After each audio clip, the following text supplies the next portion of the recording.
Hello, and welcome back to Gunfighter Life. As always, I am your host, Michael Milito. First and foremost, I am a Christian. I make no apologies for that.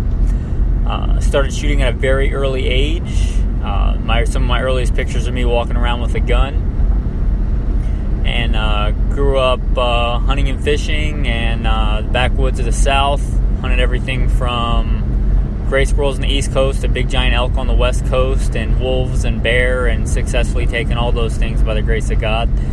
And started my first formal shooting competitions in 1998, and I've been shooting competitions successfully ever since. Rifle, pistol, shotgun, archery, hatchet throwing, muzzle loader, all that stuff. Been very blessed to do all that. Joined the Marine Corps at 17. Did several combat tours in Iraq. By the grace of God, I made it back in one piece mentally and physically when a lot of other good men did not. And again, I give God all the credit for that. I was also an urban warfare instructor for the United States Marine Corps after my combat tours. I went to work for LAPD after my time in the Marine Corps. I served on some of the nastiest streets in LA, and by that measure, some of the nastiest streets in the country with a gun. And again, by God's grace, made it through in one piece. Served both active and reserve Army National Guard. The U.S. Army. Primary MOS for both of those is infantry, both Marine Corps and Army, with some other secondary MOSs there. Let's see, what am I forgetting here? I've done some other stuff. I'm FBI certified firearms instructor, NRA certified firearms instructor, a bunch of other three-letter government agencies certified in different things. I am currently the leader of a tactical team, the commander of a tactical team. I won't say what that is because this podcast is in no way affiliated with that. But the reason I put that out there is not to be like, oh, I've done all this great stuff. I'm very humbled and blessed to have done all that stuff. But the reason is because I'm giving you this from a first-hand perspective, not some, armchair quarterback perspective. This is all experience I've gained either in hunting or competition or combat or law enforcement or a combination of those things. So that's where I'm coming at this from, and I just want to share my experiences with you. If you didn't give the last episode a listen, you might want to. It kind of ties into this episode, but I talked about bonding with a gun. And there's an old saying, beware the man that carries one gun. Now, I don't own one gun. I'm very blessed to own a lot of different guns. And there are some guns that I've really bonded with. And I talked about that in the last episode. But if you're not listening to that episode, I'll kind of go through a quick synopsis of that. So when you go through experiences with a gun, you kind of bond with that gun. And something I do with my guns is name them, name several of them. And there's several different ways to bond with a gun. Sometimes you don't actually have to do anything. Sometimes it's passed down to you, like my grandfather's old turn-of-the-century double-barrel 12-gauge. That thing's beat up. It's seen better days. It's seen many a duck hunt on the southern swamps. So, it's got some service rust and some browning on it and some finish worn off and plenty of dicks and dings and scratches and all that other stuff. But, I wouldn't trade that gun for anything. And I wouldn't sell it unless I had to feed my family. Of course, if I had to feed my family or a woman or a child or something, that's a different story. But other than that thing is very important to me and would never get sold. So that's one way to bond with a gun, because somebody or something has passed it down to you and by its very nature is important to you. But I'm talking about bonding with it yourself through different things. So let's start off with a couple of different guns and bonding with them. The very first handgun I ever bought with my own money is an old, nothing special, Smith & Wesson J-frame 38 Special. When I went to work for LAPD, they issued us our duty gun. I was fresh out of the Marine Corps, young man, went to work for LAPD. Now, they issued you, at the time, a Glock 22 40 caliber full-size Glock as your duty gun. You could carry other stuff, but they issued that, but you were required to carry your own backup gun and buy your own backup gun. And there were several different things that were authorized, but like most guys, I went with the Smith & Wesson J-frame 38 Special. And still have that gun. I've shot it I don't know how many times. I've sent it back to Smith & Wesson. I've had to have gunsmiths work on it several times because it's been broken and rehashed. I've even bent the barrel on it, using it hard. But that's a gun that I've shot I don't know how many rounds through. I've carried it in my pocket. I don't know for how long, carried it on my ankle for different missions. And that gun's been through a lot with me, and I know I can count on it. And it's not the most high-tech gun. It's not the most high-speed gun. That thing, the finish on that thing is so worn and beat. And I actually bought some different grips for it, just regular old grips. And I took a Dremel and I dremeled them out to match my hand. And that gun fits me like a glove. And when I pick that gun up, it's like an old friend. So that's one of the guns I bonded with. Let's go back to before that. I have a Ruger 1022 that I bought with my own money saved up, and this is before I was 18, so I had my mom buy it for me at Walmart, saved up the money, and I mean, there's probably a bunch of other 1022s like it. It's just an old stainless model Ruger 1022 back when they had the old aluminum receivers. They went to plastic for a while, now I think they're back to aluminum.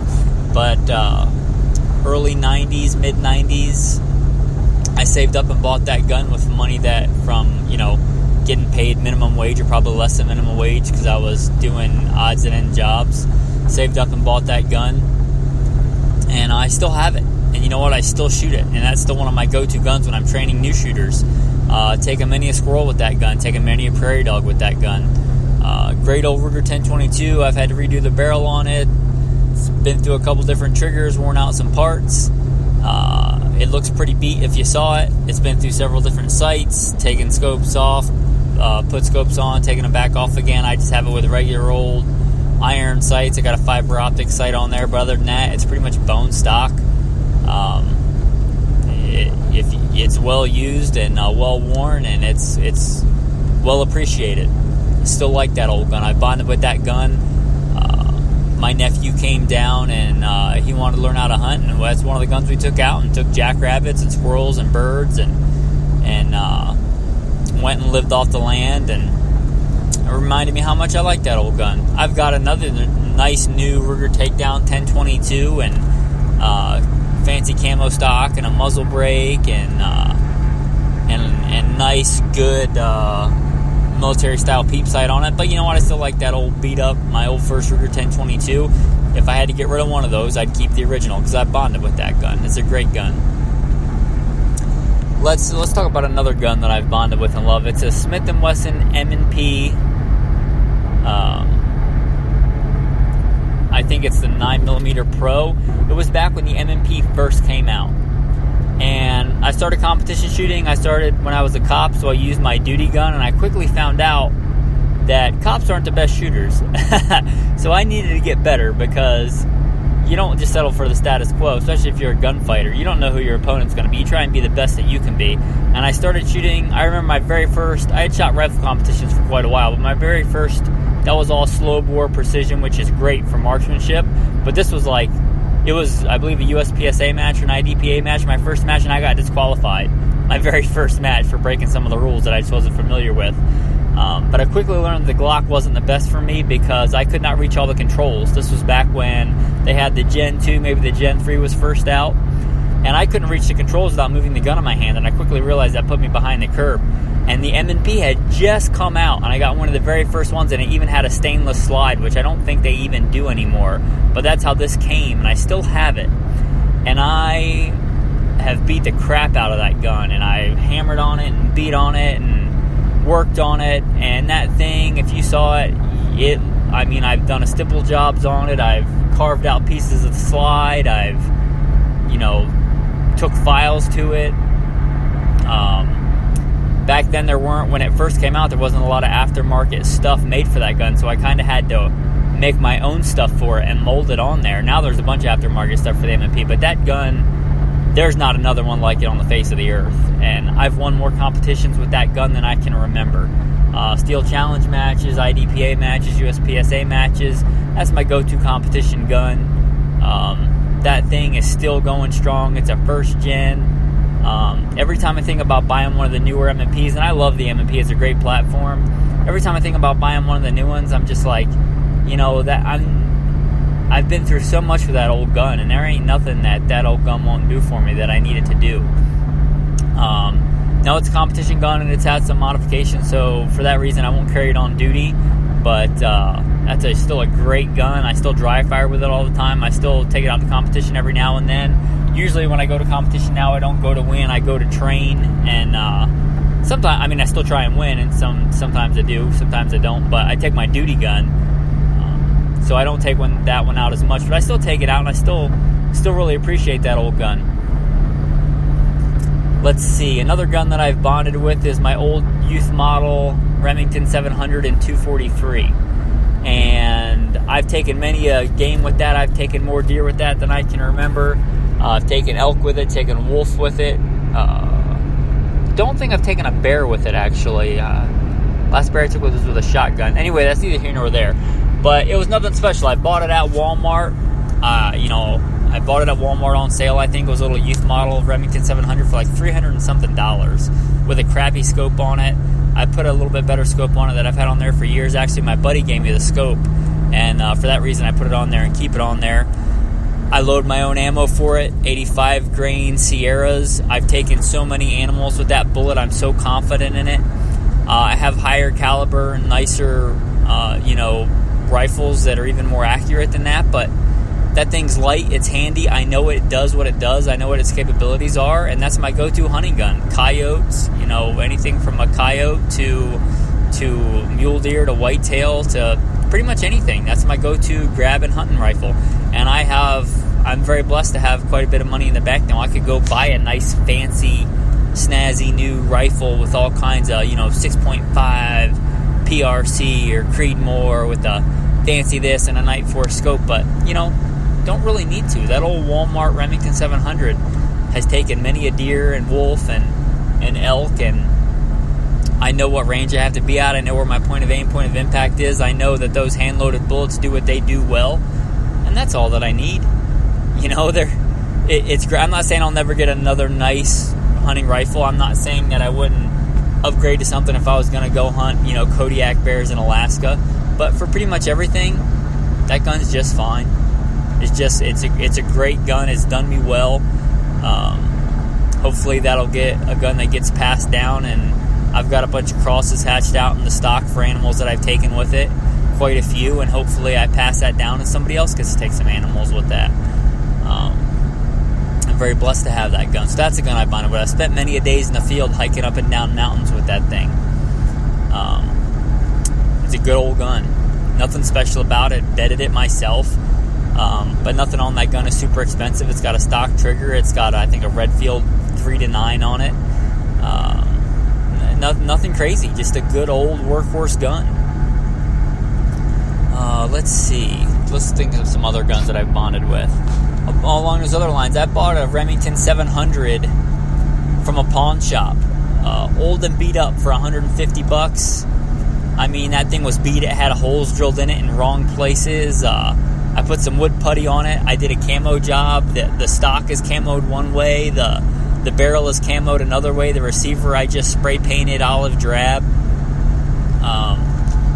I've put a couple of different barrels that I got used on there, swapping them back and forth to see what I liked. I settled on the 26-inch vent rib barrel, but just with a plain bead sight, that thing is super accurate with slugs. It shoots point of aim, point of impact. I didn't have to regulate it. If you don't know what that is, don't worry about it.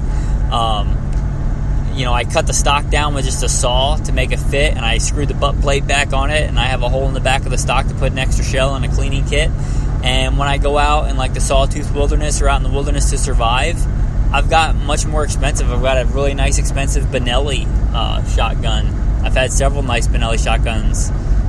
Some I've sold, some I've kept, but when it comes to surviving in the wilderness, that old beat up $150 Remington 700, that's my go-to. I've got a couple different chokes that I use for it. Take it out hunting still. It's good with slugs. I know what slugs it likes. I know where it patterns with buckshot. I know how far I can shoot it with 6-shot on rabbits. I've bonded with that gun. That thing is beat up, and I don't abuse my guns, but I use my guns, and that's a gun that I could go out and buy a brand new fancy Remington 700 with Wingmaster with nice finish and beautifully blued, and I could do that. But that old spray paint rattle can Remington 700, it's accurate, it's dependable. It's never let me down. I've upgraded some trigger parts in it to put some steel trigger parts where it had plastic. Other than that, it's pretty much bone stock. I put different barrels on it, but they're all factory barrels. I just swapped them around until I found one that I liked, and I leave it alone. But that old gun I've trained with, it's a great old gun. And I've got nicer shotguns, but I don't see myself ever getting rid of that one. Even if I get a nicer one. Like I said, I've got my nice Benelli, which, yeah, if I'm using it for a tactical situation, I take that nice, rifle-sighted Benelli out. But I love that old 870. Thing's great. One of my newer guns that I've wanted for like 10 years, and it was a lot of money, so I kind of hemmed and hawed on buying it, but I finally bought one, and man, I love that thing. It's a Scar 17. I wanted it as my kind of can-do-anything rifle, a modern scout rifle. If you didn't listen to that episode done on modern scout rifles, it's, 308 semi-automatic. It weighs under 8 pounds. It's ridiculously accurate. If it was a bolt gun, I would be happy with its accuracy. It routinely clover leafs.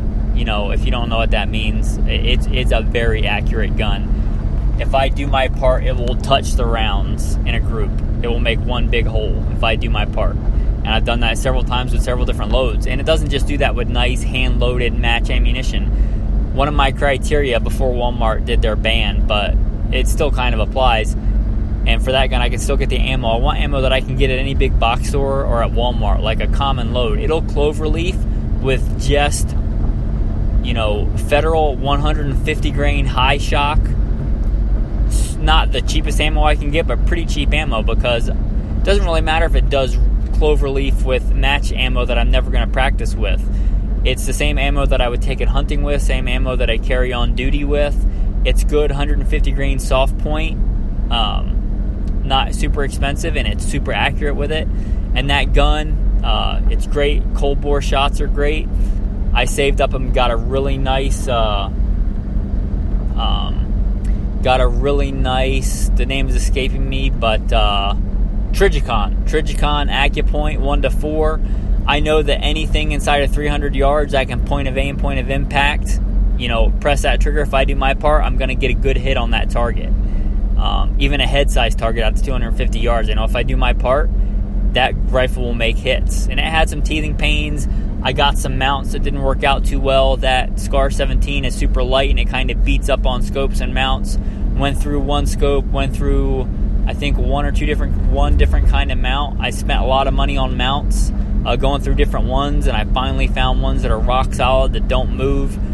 They keep zero. But now that thing's set, my wife and I sat down and we camoed it. We did a Cryptex job on it ourselves with some stencils, and it came out great. It looks awesome. It shoots awesome. I take it out and shoot it all the time. I haven't had a chance to go hunting with it yet, but that's one of my new guns that I've bonded with. I've named it. It's a great gun. There's a quote, I think Townsend Whalen said it. He said, "Only accurate rifles are interesting." And I agree. If you have a great rifle, it can be a cool historical piece or whatever, but for me, for it to be an interesting gun, for me to bond with it, it has to be accurate. Even for a carry gun, even for a pistol that I carry in my pocket, it has to be accurate. I won't carry something that I can't routinely make headshots with at 25 yards with a pistol with my carry gun, even if it's a pocket gun. My Smith & Wesson J-frame will do that, and if it'll do that, I don't want to settle for any gun that won't do that. For the rifle, it's got to be accurate, and that rifle is accurate. Like I said, if it's a semi-automatic. If it were a bolt gun and it shot like that, I would be super happy with it. I would have been happy with that gun if it had shot 2 MOA, because it's semi-auto 308 with factory out of the box bargain, not budget, but like mid-priced ammo. I would have been happy with 2 MOA. That thing shoots well under an MOA all the time with a dirty barrel with hundreds of rounds to it. It still shoots under an MOA. If I clean the barrel and do my part and put it on a rest, it'll clover leaf them. It's a ridiculously accurate gun. I've never had a malfunction with it. That was the gun's fault. I've had malfunctions with it where I put my hand in the wrong place and I cause a malfunction, training with it, shooting weak hand, shooting offhand. But that's to be expected. I've gotten it caught in camo net and stuff in training, but that gun's never had a malfunction. That wasn't my fault. Such a nice gun, that Scar 17, and it's super light. So that's gonna be one that, by God's grace, I keep and hand down. It's a great gun. thing is ridiculous how awesome that gun is. Let's see, I have 2 STIs that I've really bonded with. They've proven themselves to be super dependable, super accurate. It took me a long time because I had that old M&P I told you about that I shot competition with, and most competition guys run an STI or a para-ordnance or something like that. More and more now they're switching to Glocks and things. But back when I got into it, you didn't have nothing unless you had an STI, and I won against a lot of guys that had STIs with that M&P. It's not the it's not the equipment as much as it is the skill and the practice.